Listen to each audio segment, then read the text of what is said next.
que a gente vai considerar é a comunicação através de canais clássicos, não ruidosos. Então, a nossa informação está codificada em variáveis aleatórias clássicas, que a gente vai pensar por simplicidade que são sequências de bits. Essas sequências de bits são transmitidas através de canais perfeitos, ou seja, não existe nenhuma perda de informação quando a gente transmite essa informação através do canal, o que, claro, nunca vai ser satisfeito no caso real, mas já dá para a gente uma noção sobre como a gente pode tratar fontes de informação clássica. E o nosso objetivo é quantificar o quanto a gente pode comprimir, ou seja, reduzir o tamanho das sequências de bits para economizar na hora de usar o canal e, mesmo assim, ainda conseguir transmitir essa informação da maneira mais próxima do ideal. Tá? Bom, então qual que é o problema? A gente tem uma certa mensagem que está codificada ou está expressa em termos de uma sequência de bits. Eu vou usar uma função para transformar essa sequência de bits em uma outra sequência menor. Vou enviar cada um desses bits através de um canal e o Bob vai receber isso lá do outro lado de maneira perfeita e depois vai usar um processo de decodificação para recuperar a mensagem. Bom, e aí o que a gente quer fazer é comprimir a mensagem M de maneira que uma sequência com N bits possa ser expressa em uma sequência com NR bits, em que R está entre 0 e 1. E o que eu quero fazer é descobrir qual é, dado que eu quero que M seja igual a M' com a probabilidade alta, já já a gente vai dar definições precisas para todas essas coisas, eu quero saber qual é o maior valor possível para R. Tá? Só para a gente entender que em algumas situações é possível encontrar taxas bem altas, a gente pode ver, por exemplo, esse exemplo aqui que é um pouco extremo, mas que já dá a ideia do que às vezes é possível fazer. A gente tem uma fonte de informação que produz uma sequência com N bits, e essa sequência produzida ela tem a seguinte distribuição de probabilidade. Os bits são todos iguais a 0, ou eles são todos iguais a 1, cada possibilidade com probabilidade meio. Bom, nesse caso, a gente consegue fazer um protocolo de compressão bem interessante, que é o seguinte. Quem quer enviar a mensagem, que a gente está chamando de hélice, vai mapear essa sequência X em um único bit que a gente vai chamar de Z. E o bit Z vale 0 se a sequência tem todos os bits iguais a 0. E o bit Z vale 1 se a sequência tem todos os bits iguais a 1. Então, a gente observa que essa função, que associa a sequência X, as duas sequências possíveis, ao bit Z, é uma função bijetiva e, portanto, esse protocolo de compressão aqui pode ser desfeito de maneira perfeita. Um protocolo de descompressão que o Bob vai usar do outro lado é simplesmente a função inversa da função de compressão, que eleva 0, o bit Z igual a 0 na sequência de todos os bits iguais a 0 e Z igual a 1 na sequência de todos os bits iguais a 1. Né? Então, aqui seria X, né? Ok. Aqui seria Y, né? Que é o que o Bob recebe do outro lado.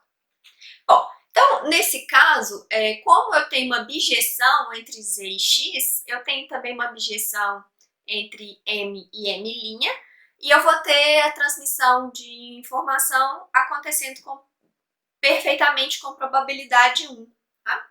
Então, esse é um protocolo que leva uma sequência de N bits em 1 bit e em que a probabilidade de erro é igual a 0. Então, a gente consegue uma taxa de compressão bem alta com uma taxa de erro igual a 0. É claro que essa é uma fonte super particular, isso não vai acontecer no caso geral, mas no caso geral a gente, bom, com algumas restrições que a gente vai ver daqui a pouco, a gente consegue dar cotas superiores para o quanto a gente consegue comprimir. dependendo das distribuições de probabilidade que regem essa fonte de informação. Bom, vamos ver um outro exemplo, um pouco menos extremo agora, em que eu tenho uma fonte de informação que produz uma sequência com n bits, mas agora cada bit é produzido independentemente de acordo com a distribuição de probabilidade dada aqui. Então, cada um dos bits dessa sequência é igual a 0 com probabilidade 3/4 igual a 1 com probabilidade 1/4. Bom, então, nesse caso aqui, a gente espera que em n bits escolhidos independentemente de acordo com essa distribuição, eu espero que 3n sobre 4 bits sejam iguais a 0 e n sobre 4 bits sejam iguais a 1. Então, quando o n é muito grande, eu espero que a minha sequência tenha mais ou menos essa característica aqui, tá? Então, por exemplo, se a gente tivesse uma sequência com 4 bits escolhidos de acordo com essa distribuição, eu esperaria ter uma das 4 sequências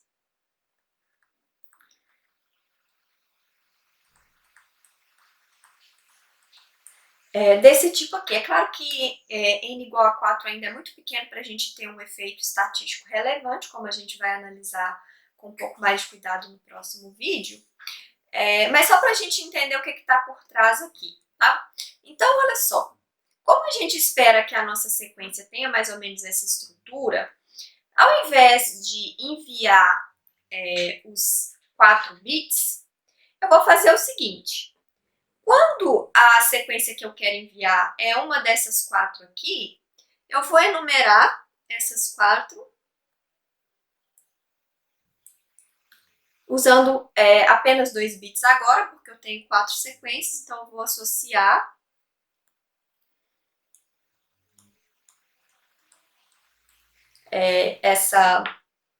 essas 4 sequências a essas sequências de 2 bits aqui. E eu vou fazer o seguinte, quando eu tenho uma sequência desse tipo, eu envio esses 2 bits aqui. Quando a sequência que eu quero enviar não é desse tipo aqui, eu envio uma aleatória. É claro que nesse caso eu vou ter um erro, né?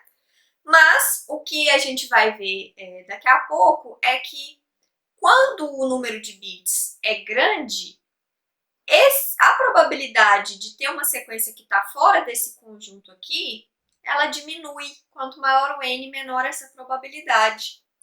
Então, um protocolo desse tipo aqui, que olha só para essas sequências com essa estrutura e que, portanto, está diminuindo o número de sequências possíveis que são enviadas, permitindo que a gente reduza o número de bits que tem que ser comunicados, nos fornece um protocolo de compressão e um protocolo de descompressão respectivo que tem uma taxa de sucesso muito alta. A probabilidade da gente errar é pequena.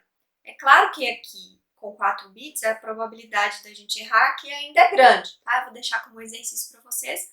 É um exercício de combinatória relativamente simples. Calcular qual que é a probabilidade de erro nesse caso.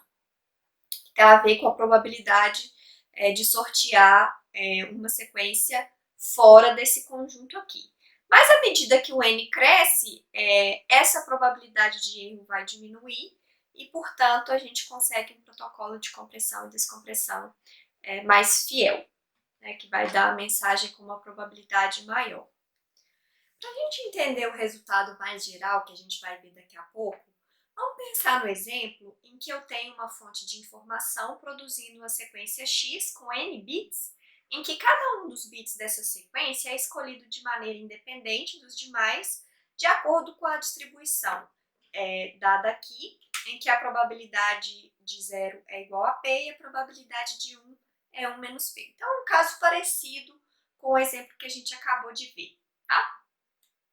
Bom, então a gente vai dividir o conjunto de todas as sequências possíveis em 2 conjuntos, que a gente chama de sequências típicas, e esse conjunto a gente vai ver daqui a pouco que ele acontece com probabilidade alta, ou seja, se eu sortear aleatoriamente uma sequência com n bits, com grande probabilidade essa sequência vai estar dentro desse conjunto de sequências típicas e por isso o nome. E a gente tem as sequências atípicas, que são sequências que acontecem raramente. Tá?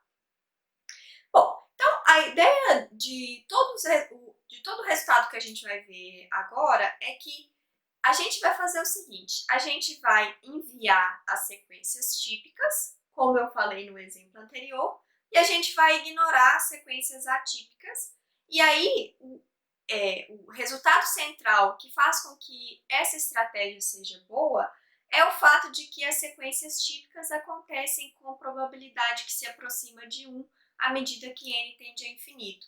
Então, a gente vai cometer um erro quando a gente tiver uma sequência atípica, mas como elas acontecem com probabilidade baixa, a taxa de erro nesse protocolo de compressão e descompressão vai ser baixa e, portanto, a gente vai conseguir chegar no resultado desejado. Tá? Então, para encontrar qual que é a taxa R com que a gente pode comprimir a informação de uma fonte, a gente precisa ver uma definição mais precisa de quem são essas sequências típicas. Tá? Então, antes da gente ver essa definição mais precisa, vamos de novo analisar esse exemplo para a gente ver que objeto ou que função matemática vai aparecer aqui nessa discussão. Tá? Então, novamente, assim como no exemplo anterior, em que a gente tinha aquela probabilidade de 3/4 e 1/4, se eu tenho um número muito grande de bits sorteados dessa forma, eu espero que np bits sejam iguais a 0 e 1 menos p vezes n bits sejam iguais a 1. Ah, então, por exemplo, se eu estou sorteando uma moeda, tem 50% de chance de dar cara e 50% de chance de dar coroa, se eu sortear essa moeda 500 vezes ou 1000 vezes, eu espero essencialmente que 500 vezes eu tenha a resposta cara e 500 vezes eu tenha a resposta coroa, aproximadamente. Tá? Então, eu tenho que dar muita sorte ou muito azar para que numa sequência de 1000 sorteios dessa moeda, eu tenha a resposta cara 1000 vezes. Né? Isso não vai acontecer. A probabilidade disso acontecer é muito pequena. Bom, então qual que é a probabilidade de uma sequência desse tipo? Então, aqui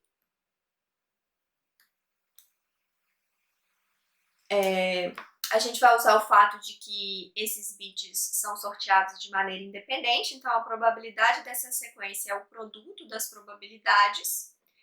E como eu tenho NP desses bits acontecendo iguais a 0, eu vou ter NP dessas probabilidades igual a P e 1 menos P vezes N dessas probabilidades iguais a 1 menos P. Então, para essas sequências mais prováveis, eu tenho que a probabilidade de cada uma delas é dada essencialmente por essa expressão aqui. Tá? Então, agora eu vou fazer o seguinte, eu vou tirar o logaritmo na base 2, dos dois lados aqui dessa expressão, e isso aqui vai me dar uma expressão desse tipo aqui. Tá? Então, eu vou ter que o log dessa probabilidade é essencialmente np log de p vezes 1 menos pn log de 1 menos p, que é igual a menos n vezes a entropia dessa distribuição de probabilidade p, 1 menos p. Ok, então, agora, tomando a exponencial na base 2 dos dois lados, a gente vê essencialmente que a probabilidade de uma dessas sequências é essencialmente 2 elevado a menos n vezes a entropia da distribuição dada por P, 1 menos P. Então, como a soma de todas essas probabilidades tem que ser 1 e a probabilidade de cada uma dessas sequências é essencialmente igual a esse valor aqui, a gente pode concluir que eu tenho no máximo 2 elevado a n HP de sequências típicas. Né? O conjunto das sequências típicas tem no máximo essa quantidade de elementos. E essa quantidade de elementos aqui pode ser enumerada usando sequências de n vezes h bits. Tá? Então, o que acontece agora? Ao invés, se eu considerar simplesmente as sequências típicas, como eu tenho esse número aqui, no máximo dessas sequências, ao invés de eu precisar de n bits para enumerar essas sequências, eu preciso de n vezes h bits para identificar essas sequências. Então, se o meu protocolo de compressão consiste em ignorar as sequências fora desse conjunto e considerar simplesmente as sequências típicas, eu posso, ao invés de usar n bits, eu posso usar n vezes h bits. Então, a gente vê que a taxa nesse protocolo, né, nessa ideia de compressão e descompressão, está associada com a entropia da fonte que produz essa informação. E a gente vai ver que esse é essencialmente o melhor que a gente pode fazer, garantindo que o erro é baixo. E agora o que a gente vai fazer é formalizar tudo isso, dando definições matemáticas precisas para essas ideias que a gente acabou de ver.